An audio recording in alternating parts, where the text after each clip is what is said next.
பாசி பயிறு நல்ல பொடி பயிறு, நாட்டு பயிறு நான் ஊர்ல வாங்கினது சிதம்பரத்துல.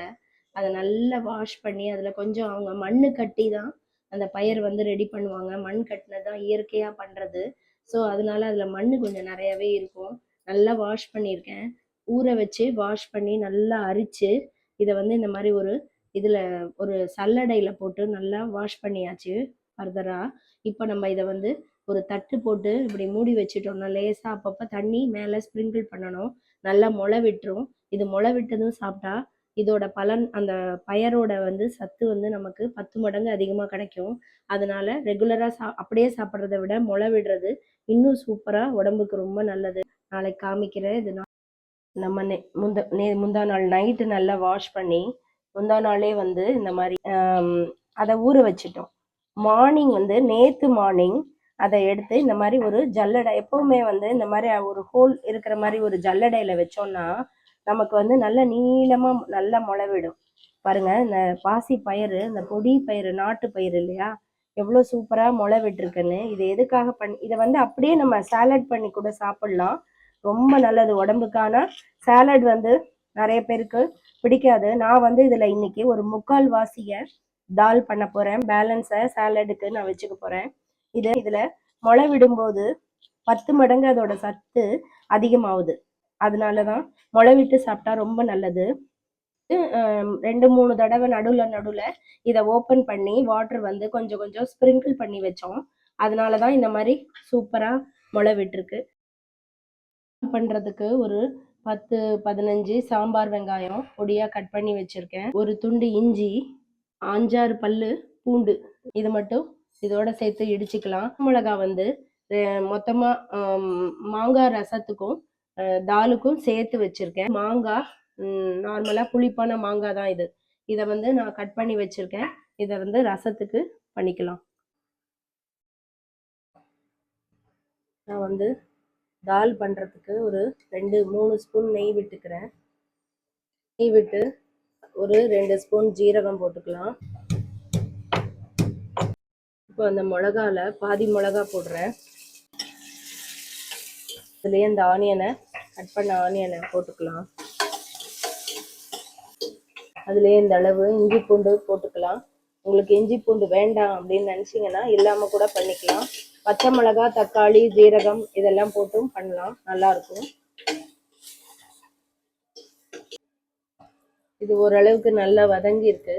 இப்ப நம்ம இந்த ஒரு 3 தக்காளி, நல்ல தக்காளி பழுத்ததா ஒரு 3 தக்காளி எடுத்து கட் பண்ணி வச்சிருக்கேன். அதை வந்து இதோட சேர்த்துக்கலாம். சேர்த்துட்டு தாலுக்கு எவ்வளோ உப்பு வேணுமோ அந்த உப்பு நான் போடுறேன். வதக்கும் போது நெய்ல வதக்கணும்னா உண்மையிலே ரொம்ப நல்லா இருக்கும். நீங்க பண்ணி பாருங்க. 2 ஸ்பூன் நெய் சேர்க்கலாம், ஒன்றும் தப்பு கிடையாது. நெய் ரொம்ப நல்லது, குட் கொலஸ்ட்ரால் இருக்கு நிறையா. 2 கருவேப்பிலை போட்டுக்கலாம். போட்டு இந்த தக்காளி கொஞ்சம் நல்லா மேஷ் ஆகிற வரைக்கும் அடுப்புல இருக்கட்டும். இப்போ பாருங்க, நல்லா இந்த தக்காளி வந்து நல்லா மேஷ் ஆகிருக்கு. இப்போ நம்ம பருப்பை போட்டுக்கலாம். அதுக்கு முன்னாடி அடியில பிடிச்சிடாம ஒரு சொட்டு தண்ணி ஊற்றிக்கலாம். நம்ம ஹாட் வாட்டர் ரெடியா வச்சிருக்கேன், அது கொஞ்சமா விட்டுக்கலாம். இப்போ நான் இந்த முளைவிட்ட பயிர் இருக்கு இல்லையா, இதுல வந்து நான் ஒரு 3/4 வாசியை போடுறேன். பார்க்கறதுக்கு நிறைய இருந்தாலும் நமக்கு தால் வந்து ரைஸை விட கொஞ்சம் அதிகமா சாப்பிட்டுக்கிறது தான் நல்லது. இது கொஞ்சமா நிறுத்திட்டு இருக்கேன், இது சாலடுக்காக.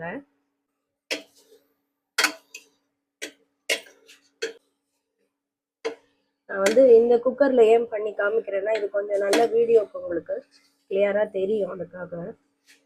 இப்போ ஹாட் வாட்டர் வச்சிருக்கேன். ஆல்ரெடி ஹாட் வாட்டரை நல்லா கொதிக்க வச்சிருக்கேன். அந்த ஹாட் வாட்டரை இந்த பருப்பு வந்து கிட்டத்தட்ட ஒரு இந்த கப்ல நான் வந்து பாசி பயிறு மொத்தம் 2.5 கப்பு போட்டு நான் வந்து இந்த மாதிரி ஸ்ப்ரோட்டட் சீட்ஸ்க்காக போட்டது, இந்த மாதிரி முளை கட்டுறதுக்காக. இப்போ நம்ம இதுல 3/4 வாசி விட்டுருக்கோம்.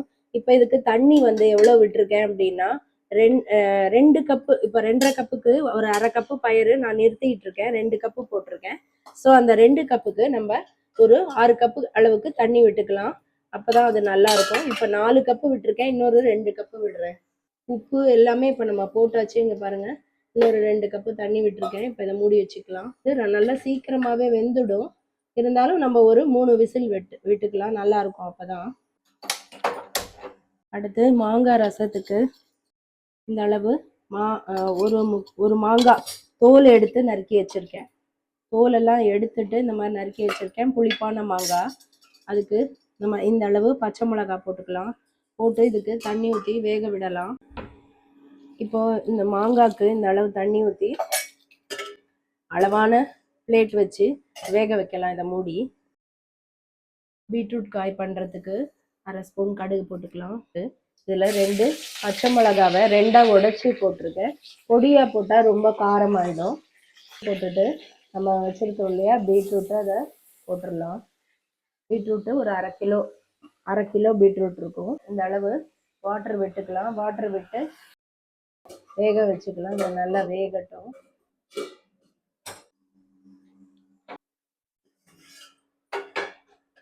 மாங்காய் வந்து நல்லா வெந்திருக்கு. நான் தனியாக இந்த பிளேட்டில் ஆற வைக்கிறேன். பச்சை மிளகாய் இதுலேயே இருக்குது. நார்மலாக ரசத்துக்கு வந்து நம்ம மல்லியும் மிளகும் வறுப்போம் இல்லையா, இப்போ வந்து மல்லியும் ஜீரகமும் தான் நம்ம வறுக்கணும். நல்ல 2 ஸ்பூன் ஜீரகம், 1 டேபிள் ஸ்பூன் மல்லி போட்டிருக்கேன். இதை வந்து கொஞ்சம் வாசனை வர வரைக்கும் வறுத்துக்கலாம். ட்ரையாக தான் ரோஸ்ட் பண்ணணும்.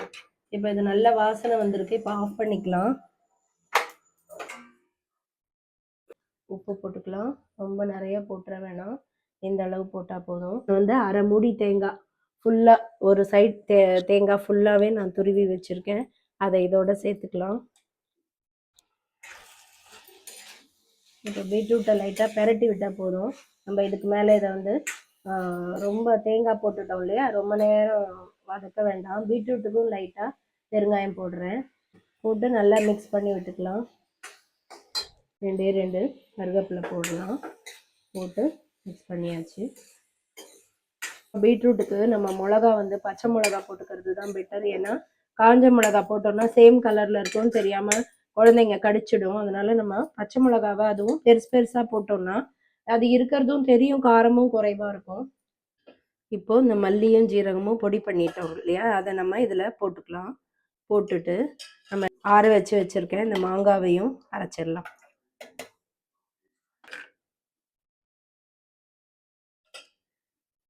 மாங்காவை நல்லா அரைச்சாச்சு. இப்போது ரசத்துக்கு நம்ம எவ்வளோ தண்ணி வேணுமோ சேர்த்துக்கலாம். ரசம் ரொம்ப சூப்பராக இருக்கும், பண்ணி பாருங்கள். இது எவ்வளோ தண்ணி வேணுமோ மொத்தமாக விட்டுட்டு நான் உங்களுக்கு காமிக்கிறேன். இந்த அளவு ரசம் எப்படி இருக்கணுமோ அந்த அளவுக்கு நம்ம தண்ணி சேர்த்தாச்சு. கொஞ்சம் அந்த மேங்கோ பல்ப் அங்கங்கே இருக்குது, அது இருந்தால் நல்லா தான் இருக்கும். இப்போ நம்ம ரசத்துக்கு பெருங்காய பொடி போட்டுக்கலாம். தேவையான அளவு உப்பு போட்டுக்கலாம். தேவைப்பட்டால் திருப்பி நம்ம கலந்துக்கலாம். ஒரே 1 ஸ்பூன் நெய் விட்டுக்கிறேன். 1/2 ஸ்பூன் கடுகு.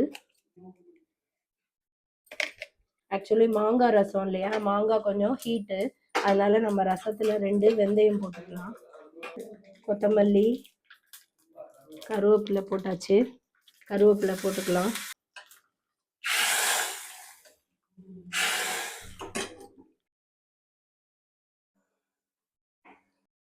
முக்கியமான ஒரு ஐட்டம் மறந்து போயிட்டேன்.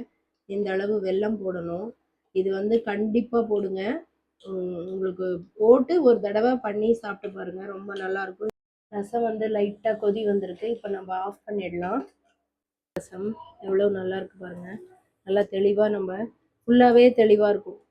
நமக்கு இதில் ஒன்றுமே இருக்காது. பச்சை மிளகா, கருவேப்பிலை, கொத்தமல்லி தான். ஸோ நம்ம அப்படியே விட்டுக்கலாம். ரொம்ப டேஸ்டியாக இருக்கும். தால் வந்து இப்போ நல்லா ரெடி ஆகிடுச்சு. நல்லா குக் ஆகிருக்குது. பட் உங்களுக்கு வந்து இது நல்ல சேர்ந்த மாதிரி குழைவாக இருக்காது. ஏன்னா எல்லாமே முளை விட்டுருக்கு இல்லையா, அதனால் இந்த மாதிரி தான் இருக்கும். மாங்காய் ரசம், பீட்ரூட் கறி, ரைஸ், இதான் நம்ம வீட்டு சமையல் ஃப்ரெண்ட்ஸ். தேங்க்யூ.